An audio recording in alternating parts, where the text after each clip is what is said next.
All right, guys, so here we go. Today is leg day, and I'm gonna show you a few things outside of the rack. My wrongs, I have just begun.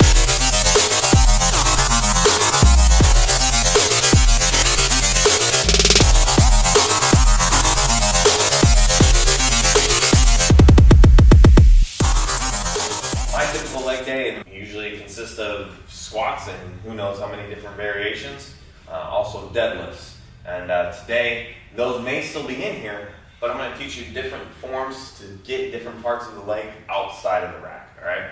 So first thing is going to be is what's called a deficit lift. And really all that means is that right here when you're at ground zero, you can only go so low because the weights are going to hit the ground. What we're going to do is bring you up a little bit so that you can go down a little bit further. The first lift is going to be a deadlift, but what we're going to do, and these, if you haven't used these already, easily adjustable. There's a three-step process. So when you leave them the way that they were just at, that's level one. If you go from here, there, up to the next one, then you put it in place. So that's level two. And then if you go level three, you want to go a little bit higher. Then what you're going to do is turn it around. So normally you're going to put it that way. What you would do is turn it this way and then stick it on those third ones. Okay?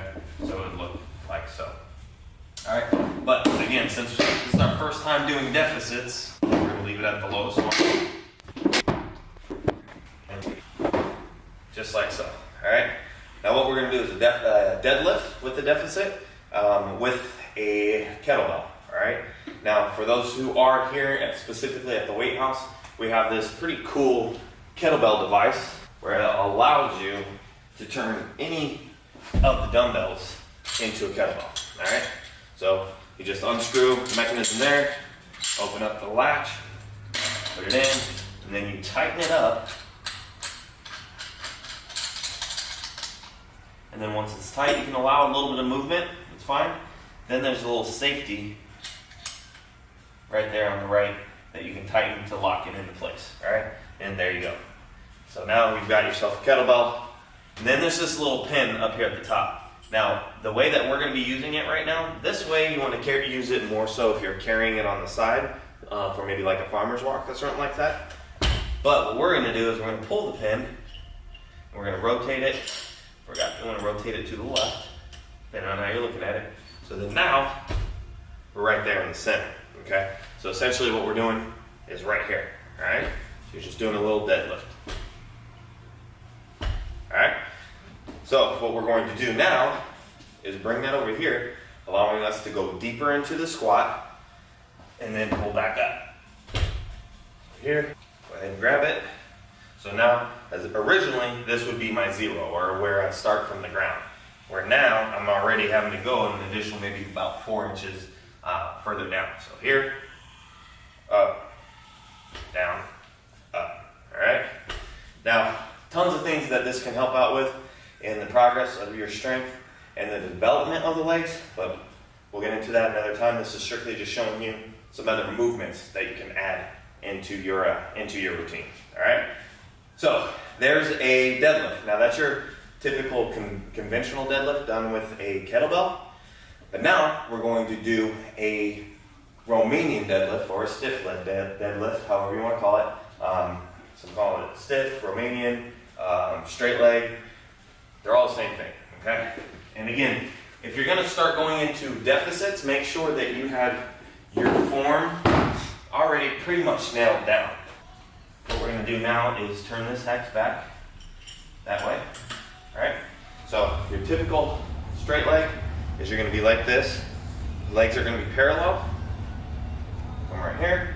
And then you always want a slight bend in your knee. Okay? You don't want it locked or hyperextended. You want a slight bend in your knee. And as you go down, the rotation should only be right here in your hips. Okay? What typically happens is you'll see people do this as they go down, taking away from, we're focusing on the hamstrings here and the glutes, okay? So when you bend at the knee, you automatically take that stretch out of the equation.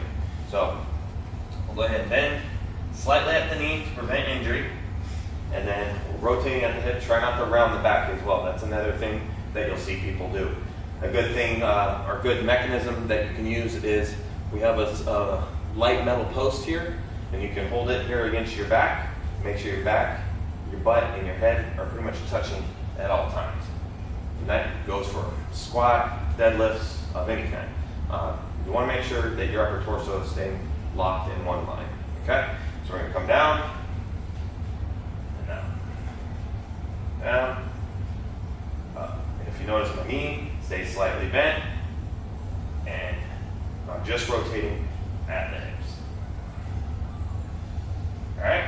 So, as long as you've got that movement down, now we can take it one step further. Come here.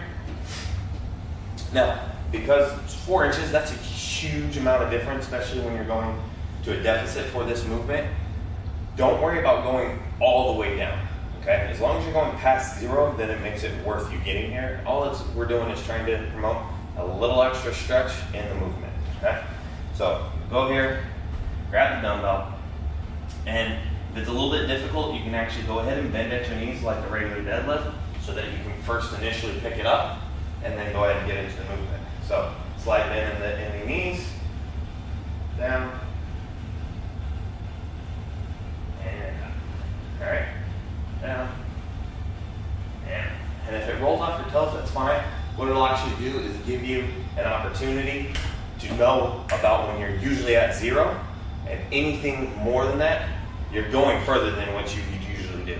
And again, that's just giving you more of a stretch, help strengthen that muscle a little bit more into that realm. Okay. So we've got 2. All right.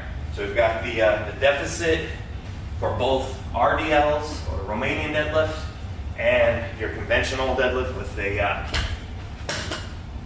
kettlebell. All right. So now I'm actually going to show you 2 more. Get these out of the way. Now Rogue has built this awesome machine here, and it's a lat pull down, but it's also got a long pull here. All right. And what I'm going to do is come over here to my cable crossover and grab our small straight bar. Take off this monster post grip.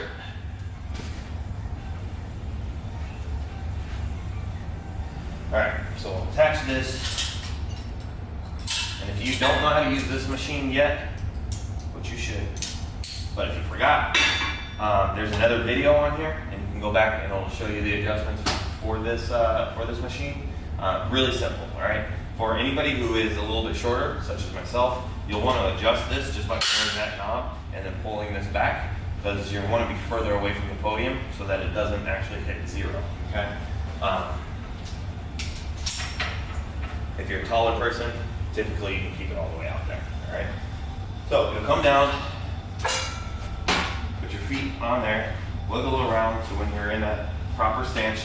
Now, again, what we're going to do here is we're going to mimic the RDL that we just did, okay? So we're going to come down, legs are about parallel, and then all we're going to try to do is rotate at our hips. Again, knees slightly bent, we don't want them locked like that, slight bend, and just come all the way. Try to keep that back as straight as you can, back out. All right, and all the way down, get that stretch in the hamstrings, and then back. Now it doesn't matter really how far you come back, because once you're there, you're taking your legs are done. Now it's just back. So once you're about to there, that's about when you want to stop if we're focusing on legs.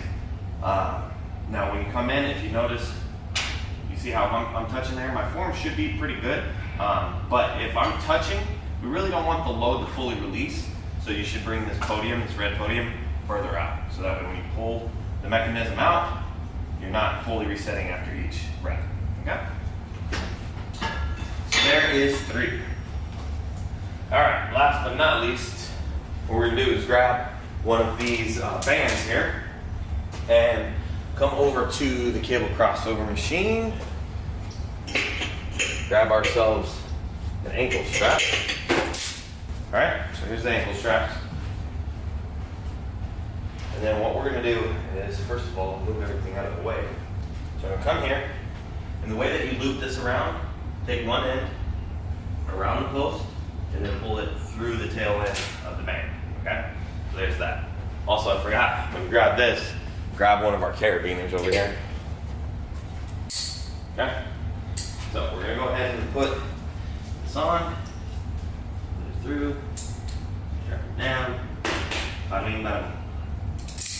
Okay, so now we've got an ankle strap on our leg. What we're gonna focus on is our adductor, adductor, and that's the inner part. So if you see a machine where you're sitting there and you're closing in the legs like that, you're working on your adductors, pretty much the inner hip muscles, okay, or inner thigh muscles. So here, there we go. All right. Now, essentially, what you want to do is you want to be in a nice, firm stance. So pretty much, if somebody were to come and kind of push you around either way, you wouldn't go anywhere. You have a good foundation. Okay. And the starting point, it should just begin to have some slack right there on the band. All right. So a little bit of slack there. Now, what we're going to do is try to stay centered. We don't want to use our momentum of our body to bring us over. We want to focus on the muscle that it's intended to work on. Okay. So here, bring it over. Slowly back. Bring it over. Slowly back. Bring it over. Just like that. Okay. And then as it gets a little bit easier for you, what you can do is take a little bit, maybe an inch of a stance over to the opposite side. Okay. So now I'm here. Over. Here. Over. Just like that.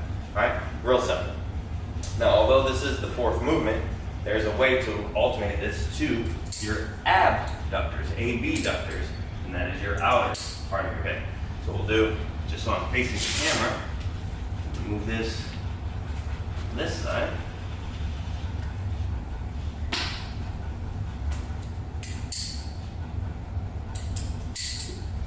Just like that. Alright? So now, I'm facing this way because I'm working the outside of my left leg. Same thing. So we want to be right there to where there's a little bit of slack. You may want to step back slightly so that way when you step out to the side, it doesn't rub against your opposite leg. But now we're going to stand in the opposite. So the other one we were already stood in a pretty aggressive stance, so we had a good foundation.